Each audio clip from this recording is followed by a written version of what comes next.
Hello students, welcome two equations IAS. तो आज का सेशन स्टार्ट करते हैं करंट अफेयर्स का। तो आज थोड़ा करंट अफेयर्स वगैरह हम डिस्कस करेंगे पहले ब्रीफ में, फिर उसके ऊपर बेस्ड ऑब्जेक्टिव क्वेश्चंस करेंगे जो एग्जाम में बन सकते हैं। तो स्टार्ट करते हैं आज का सेशन। ठीक है, एक ब्रह्मास्त्र मिसाइल हमने अभी डेवलप करी है, तो वो न्यूज़ में थी। तो पहले समझ लेते हैं कि मिसाइल्स जो होती हैं, हमारे पास दो कैटेगरी की मिसाइल्स होती हैं। नॉर्मली हम दो कैटेगरी में मिसाइल्स को डिवाइड करते हैं। एक तो हमारे पास क्रूज मिसाइल होती है और बैलिस्टिक मिसाइल होती है। तो आपको समझना है, जो क्रूज मिसाइल्स होती हैं वो पायलटलेस प्लेन की तरह होती हैं, वो स्ट्रेट जाती हैं पायलटलेस प्लेन की तरह, जैसे प्लेन उड़ता है ना, बहुत कम हाइट पे चढ़ती है। और बैलिस्टिक मिसाइल में बॉल वर्ड है, तो ऐसे बॉल की तरह जाता है, प्रोजेक्टाइल बैलिस्टिक मिसाइल।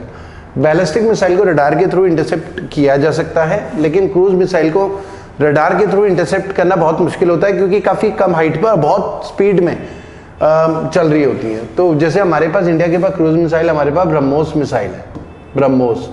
और बैलिस्टिक मिसाइल हमारे पास अलग अलग कैटेगरी की हैं। जैसे बैलिस्टिक मिसाइल में हमारे पास पृथ्वी सीरीज की हैं, आपने सुना होगा, पृथ्वी 1, पृथ्वी 2, पृथ्वी 3। अग्नि सीरीज की मिसाइल है, अग्नि 1, अग्नि 2, अग्नि 3। जैसे अग्नि 5 जो है ना हमारी, वो इंटरकॉन्टिनेंटल बैलिस्टिक मिसाइल है, अग्नि 5, ICBM बोलते हैं, इंटरकॉन्टिनेंटल बैलिस्टिक मिसाइल। इसकी रेंज 5000 से 8000 किलोमीटर है। मतलब जो भी मिसाइल जिसकी रेंज 5500 किलोमीटर से ज्यादा होता है उसे ICBM बोलते हैं, इंटरकॉन्टिनेंटल बैलिस्टिक मिसाइल। जैसे अग्नि 1 है, वो तो 1200 किलोमीटर की करीब उसकी रेंज है। मतलब ऐसे नाम से पता चल जाता है, अग्नि 1 1200 के करीब किलोमीटर रेंज है। अग्नि 2 2000 के आसपास, अग्नि 3 3000, 3-3500 किलोमीटर, अग्नि 4 4000। ऐसी पृथ्वी मिसाइल जो है, पृथ्वी 1, 2, 3, पृथ्वी 1 150 किलोमीटर के आसपास, पृथ्वी 2 200-250 किलोमीटर के आसपास, पृथ्वी 3 350 किलोमीटर। थोड़ा इस तरीके से हम समझ सकते हैं। तो हमने अभी एक ब्रह्मास्त्र मिसाइल टेस्ट फायर करी है, ब्रह्मास्त्र मिसाइल, ब्रह्मास्त्र मिसाइल। ठीक है, तो इसकी रेंज जो है 1500 किलोमीटर इसकी रेंज है, 1500 किलोमीटर, 1500 किलोमीटर इस ब्रह्मास्त्र मिसाइल की रेंज है। ठीक है, ये अभी डेवलप हुई है, टेस्ट फायर हुई है, इसलिए ये न्यूज़ में थी। ठीक है, और इसको डेवलप किसने करा है? DRDO ने। DRDO क्या है? मिनिस्ट्री ऑफ डिफेंस के अंडर आता है, defence research and development organisation. तो इंडिया में डिफेंस से रिलेटेड जो भी रिसर्च होती है DRDO करता है, अंडर मिनिस्ट्री ऑफ डिफेंस। फिर प्रोडक्शन अलग अलग एजेंसीज करती हैं, BDL है, भारत डायनामिक्स लिमिटेड है, पहले ऑर्डिनेंस फैक्ट्री बोर्ड होता था, अब तो ऑर्डिनेंस फैक्ट्री बोर्ड को 7 डिफेंस पब्लिक सेक्टर अंडरटेकिंग्स में डिवाइड कर दिया है। ठीक है, तो इसको डेवलप किया है DRDO ने, ब्रह्मास्त्र मिसाइल। अब इसका नाम ब्रह्मास्त्र क्यों है? ब्रह्मास्त्र का मतलब हो गया कोई बच नहीं पाएगा इससे। इसका मतलब सीधा सा मतलब तो यही है। ये इसे ब्रह्मास्त्र इसलिए बोल रहे हैं क्योंकि इसकी स्पीड जो है 10 मैक इसकी स्पीड है। और 1 मैक क्या होता है? स्पीड ऑफ साउंड के बराबर होता है। 1 मैक का मतलब है speed of sound, speed of sound in air, हवा में, उसे 1 मैक बोलते हैं। और ये होता है 332 मीटर पर सेकेंड, या किलोमीटर पर आवर में बोले तो 1200 किलोमीटर पर आवर। वह 1 मैक तो इसके बराबर होता है। 10 मैक का मतलब है 12000 किलोमीटर पर आवर। ठीक है, 1 घंटे में 12000 किलोमीटर। इतनी खतरनाक स्पीड से ये चलेगी कि डिस्ट्रॉय कर देगी। इसको जब तक रडार इंटरसेप्ट करके कैलकुलेट कर रहा होगा अपने सॉफ्टवेयर में, इसकी स्पीड, इसकी डायरेक्शन वगैरह, इसकी एल्टीट्यूड, तो तब तक ये डिस्ट्रॉय कर देगा टारगेट को। तो इसीलिए इसको ब्रह्मास्त्र बोल रहे हैं, इससे कोई बच नहीं पाएगा। तो ये हमारा जो है, इसीलिए ब्रह्मास्त्र मिसाइल इसका नाम है। एक तो ये हमारा न्यूज़ में था। दूसरा हमारा न्यूज़ में बैंगोस वैली है, एक वो न्यूज़ में है बैंगोस वैली। आप नोट डाउन करते रहिए। अगर वीडियो आपको पसंद आता है तो लाइक ज़रूर करें, और जिन्होंने सब्सक्राइब नहीं करा है हमारे चैनल को सब्सक्राइब करें, और कमेंट भी कर सकते हैं आप। कोई भी डाउट होता है कमेंट कर सकते हैं। और ये जो भी हम कर रहे हैं इसके बेसिस पे वीडियो को आगे देखिए, उसके बेसिस पे ऑब्जेक्टिव क्वेश्चन जो एग्जाम में आ सकते हैं, प्रोबेबल क्वेश्चंस। हर साल जो भी हम ये करंट अफेयर्स क्लास में पूरी सीरीज चलती है, क्लास में तो बहुत डिटेल में कई चीज़ें हम डिस्कस करते हैं, तो वीडियो में तो हम कई थोड़ा शॉर्ट में, ब्रीफ में जल्दी चल रहे हैं। ठीक है, तो इसके ऊपर बेस्ड जो क्वेश्चंस आते हैं एग्जाम में, काफ़ी सारे CDS में भी, UPSC में भी काफ़ी सारे क्वेश्चंस बनने के चांसेस रहते हैं। देखिए, GS का मतलब एग्जाम में वही क्वेश्चन पूछे जाते हैं जो किसी वजह से करंट में न्यूज़ में थे, तो हमें जीएस को ना करंट अफेयर्स के साथ जोड़ के करना है, तो वही हम कोशिश कर रहे हैं यहाँ पर। एक तो बैंगोस वैली काफ़ी न्यूज़ में है, ये कुपवारा डिस्ट्रिक्ट जेएनके में आता है बैंगोस वैली, और यहाँ पर जो जेएनके की गवर्नमेंट है प्रमोट कर रही है, प्रमोशन कर रही है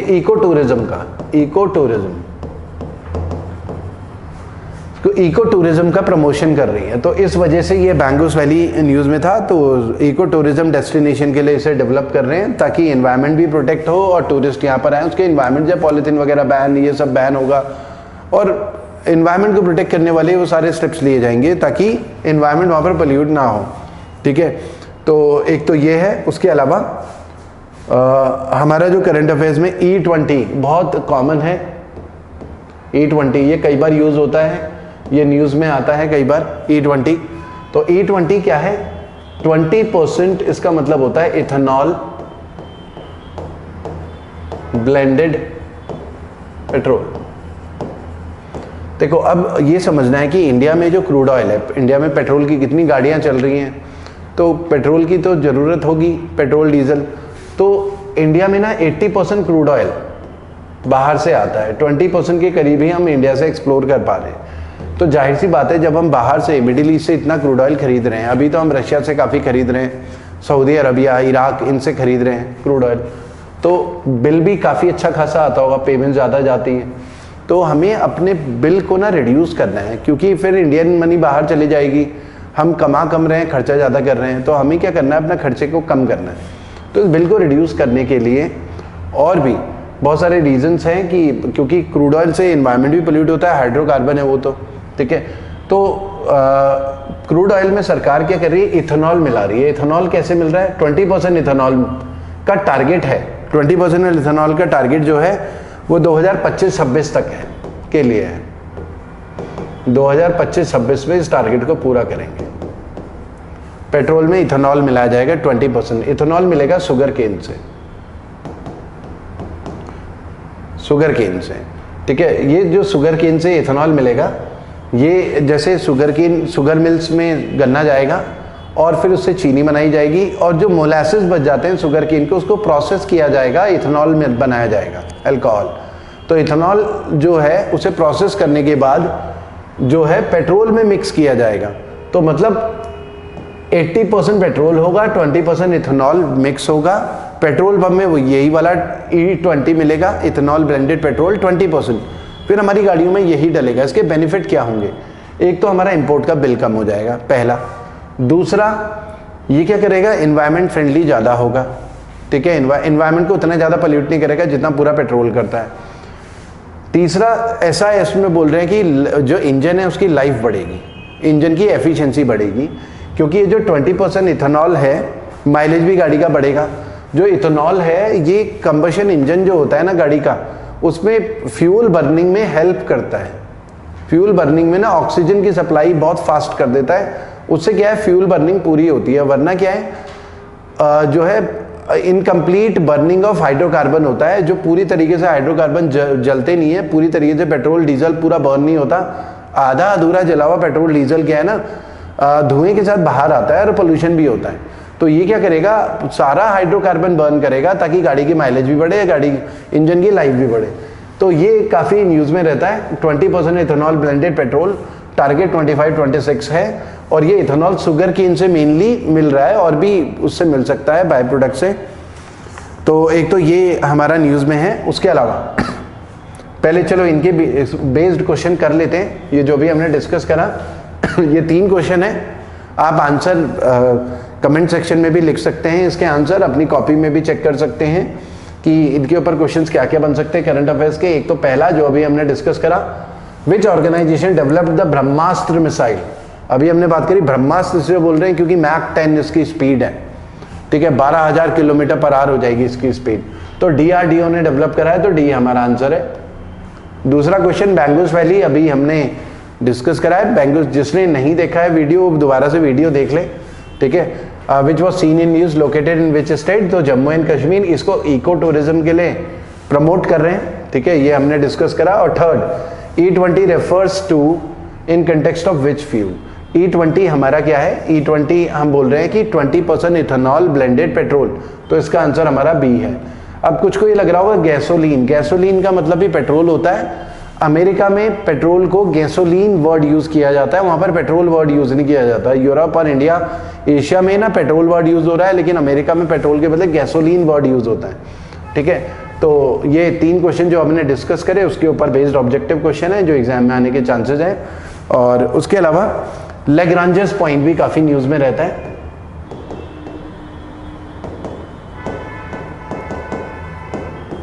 लैग्रांजेस पॉइंट भी काफी न्यूज में रहता है। लैग्रांजेस पॉइंट क्या होता है, जैसे आपने सुना होगा कि आदित्य L1, आदित्य L1। अब ये L1 क्या है, L1 का मतलब है लैग्रांजेस पॉइंट। ये हमारा ना सन को स्टडी करने का मिशन है जिसका नाम है आदित्य L1। तो L1 मतलब लैग्रांजेस पॉइंट होता है, तो ये पता होना चाहिए आपको। अब लैग्रांजेस पॉइंट क्या है, लैग्रांजेस पॉइंट ना टाइप ऑफ पार्किंग स्लॉट है, टाइप ऑफ पार्किंग स्लॉट। जैसे सन है, ये अर्थ है और सन के चारों तरफ चक्कर मार रही है, तो ये टाइप ऑफ पार्किंग स्लॉट है लैग्रांजेस। ये L1 है, ये L2 है, यहाँ पर पॉइंट एक L3 है और ये L4 है और L5 है। 5 पॉइंट है लैग्रांजेस पॉइंट। लैग्रांजेस जो है ना ये फ्रेंच इटालियन है सिटीजन, फ्रेंच इटालियन सिटीजन, जिन्होंने ये पॉइंट्स ढूंढे थे 1772 में। टाइप ऑफ पार्किंग स्लॉट का मतलब है कोई भी अगर सैटेलाइट हम छोड़ते हैं तो अर्थ के ऑर्बिट में ही छोड़ेंगे, और जो हेवनली बॉडीज होती हैं उनमें फोर्स ऑफ ग्रेविटेशन भी काम कर रहा होता है। तो लैग्रांजेस पॉइंट ना ये इक्विलिब्रियम वाले पॉइंट है, मतलब यहाँ पर किसी ऑब्जेक्ट को रखेंगे तो ग्रेविटेशनल फोर्स सन की तरफ भी लगेगा, अर्थ की तरफ भी लगेगा, तो बैलेंस बन जाएगा। तो ये इक्विलिब्रियम वाले पॉइंट है, यहाँ पर ऑब्जेक्ट को बस हमें प्लेस करना है, अर्थ के ऑर्बिट में नहीं चक्कर मारेगा वो अर्थ जैसे सन की तरफ चारों तरफ घूम रही है, ये सारे मूवमेंट कर रहा है, तो वो अपने आप वहाँ पर बैलेंस्ड तरीके से रहेगा। टाइप ऑफ पार्किंग स्लॉट, तो उस सैटेलाइट को अर्थ के चक्कर मारने की जरूरत नहीं होगी। ये टाइप ऑफ पार्किंग स्लॉट है जहां पर सारे फोर्सेस बैलेंस हो जाएंगे और जीरो हो जाएगा। तो इन्होंने कैलकुलेशन करा, मैथमेटिक्स पूरा लगा के कहां पर ग्रेविटेशनल फोर्स जीरो हो जाता है, कौन कौन से पॉइंट में सोलर सिस्टम में। तो यहाँ पर 5 पॉइंट मिले थे जिनको लैग्रांजेस 1, लैग्रांजेस 2, लैग्रांज 4, 3, 4, 5 ऐसे नाम दिए गए। तो 5 पॉइंट है जो लैग्रांजेस पॉइंट है। हमारा जो आदित्य L1 है, आदित्य L1 वो लैग्रांजेस पॉइंट 1 में प्लेस है। अर्थ के चारों तरफ चक्कर नहीं मार रहा है, वो सन को स्टडी करने के लिए उसमें कैमरा वगैरह लगा हुआ है, सन को स्टडी कर रहा है आदित्य L1। और जैसे आपने सुना होगा जेम्स वेब, अब वो वाली सैटेलाइट जो ना स्टार्स को स्टडी करना हो, अलग अलग प्लैनेट्स को स्टडी करना हो, स्पेस को स्टडी करना हो, तो वो वाली सैटेलाइट कौन से लैग्रांजेस पॉइंट में रखी जाएगी, L2 में। यहाँ रखना फायदा नहीं है ना, क्योंकि अर्थ को सिग्नल भी तो भेजना है, अर्थ के पास भी रखना होता है सैटेलाइट्स को, और उसकी यूटिलिटी के हिसाब से अर्थ के पास रखना है तो L1 L2 में ही रखना है, और सन को स्टडी करना है तो L1 में रखो, स्पेस को स्टडी करना है तो L2 में, क्योंकि सिग्नल भी तो भेजने हैं, उसके साथ कनेक्शन भी तो मेंटेन करना है। तो यहाँ पर जेम्स वेब करके, जैसे आपने सुना होगा जेम्स वेब टेलीस्कोप है जो L2 पॉइंट में रखा गया है, जेम्स वेब टेलीस्कोप US का 2021 में लॉन्च किया गया था। ऐसी यूक्लिड भी है, यूक्लिड क्या है, ये डार्क मैटर को स्टडी करने के लिए L2 पॉइंट में प्लेस किया गया है, यूरोपियन स्पेस एजेंसी का है यूक्लिड, ये भी प्लेस किया गया है। तो लैग्रांजेस पॉइंट हमारे 5 हैं, तो एक तो ये आपको पता होना चाहिए। उसके अलावा हमारे पास एक मार्केट इंटरवेंशन स्कीम है, ये भी एक न्यूज में है, मार्केट इंटरवेंशन स्कीम।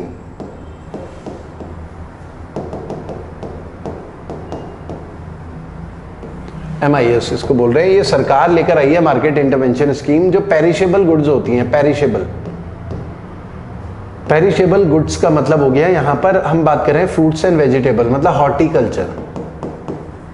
देखो फल सब्जियां ना जल्दी खराब हो जाते हैं, जैसे अगर हम प्याज की बात करें वो जल्दी खराब नहीं होता, लेकिन टमाटर जल्दी खराब हो जाता है, अंगूर जल्दी खराब हो जाएंगे, सेब, कई सारे फल तो बहुत जल्दी खराब हो जाते हैं। तो पेरिशेबल गुड्स होती है, कई बार बम्पर प्रोडक्शन होने की वजह से इन पेरिशेबल गुड्स का प्राइस काफ़ी ज़्यादा गिर जाता है। प्राइस गिरने की वजह से किसानों को नुकसान होता है। तो सरकार एक मार्केट इंटरवेंशन स्कीम लेकर आई है, जिसमें सरकार ये कह रही है कि हम प्रोक्योरमेंट करेंगे इन पेरिशेबल गुड्स का ना, किसानों से खरीदेंगे, ताकि बम्पर प्रोडक्शन के केस में अगर प्राइस गिरते हैं तो हम आपसे खरीदेंगे ताकि किसानों को फाइनेंशियल लॉस ना हो। तो सरकार खरीदती है मार्केट में, मार्केट के साथ लिंक करेगी, सरकार मार्केट में सप्लाई कर देगी उसे जहां जहां पर उस चीज की कमी होगी। तो ये अदर देन एमएसपी है, ये ध्यान रखना है। मिनिमम सपोर्ट प्राइस एक अलग होता है, under MSP, other than MSP, जो एमएसपी में कवर नहीं होते उनको खरीदा जा रहा है मार्केट इंटरवेंशन स्कीम से, ठीक है, other than MSP. Minimum support price क्या है? ये एक मिनिमम प्राइस होता है जिसपे सरकार एटलीस्ट 23 प्लस क्रॉप खरीद रही होती है, जिसमें गेहूं चावल भी आता है, दालें भी आती हैं, सरसों वगैरह कई चीज़ें आती हैं, शुगर केन वगैरह, वो एमएसपी पे खरीद रहे हैं। यहाँ पर ना फ्रूट्स एंड वेजिटेबल के बारे में ज़्यादा बात हो रही है कि किसानों को नुकसान ना हो बम्पर प्रोडक्शन की वजह से, ठीक है। उसके अलावा ये जो हमारे पास इसके ऊपर बेस्ड क्वेश्चन देख लेते हैं, अगर कोई क्वेश्चन है तो ये है हमारे पास। क्वेश्चन नंबर 4 देखते हैं, how many Lagrangian points are there in the solar system. तो अभी हमने बात करी कि फ्रेंच इटालियन ने 1772 में टाइप ऑफ पार्किंग स्लॉट है, इक्विलिब्रियम टाइप का है सोलर सिस्टम में, तो 5 है, तो सी हमारा आंसर है। आप इन आंसर्स को मार्क भी कर सकते हैं। अच्छा हमारा ये, अच्छा एक हमारा ये रह गया, इसको हमने डिस्कस नहीं करा चलो इसमें आते हैं, फिर इसको डिस्कस कर लेंगे। तो which among the following agriculture sector is covered under market intervention scheme. तो अभी हमने बात करी मार्केट इंटरवेंशन स्कीम में B horticulture, other than MSP है कि बम्पर प्रोडक्शन की वजह से प्राइस अगर गिर गया तो सरकार प्रोक्योर करने वाली है हॉर्टिकल्चर क्रॉप्स। चलिए इसके बारे में बात करते हैं, फिर इसी ऑब्जेक्टिव क्वेश्चन में दोबारा आएंगे, ठीक है।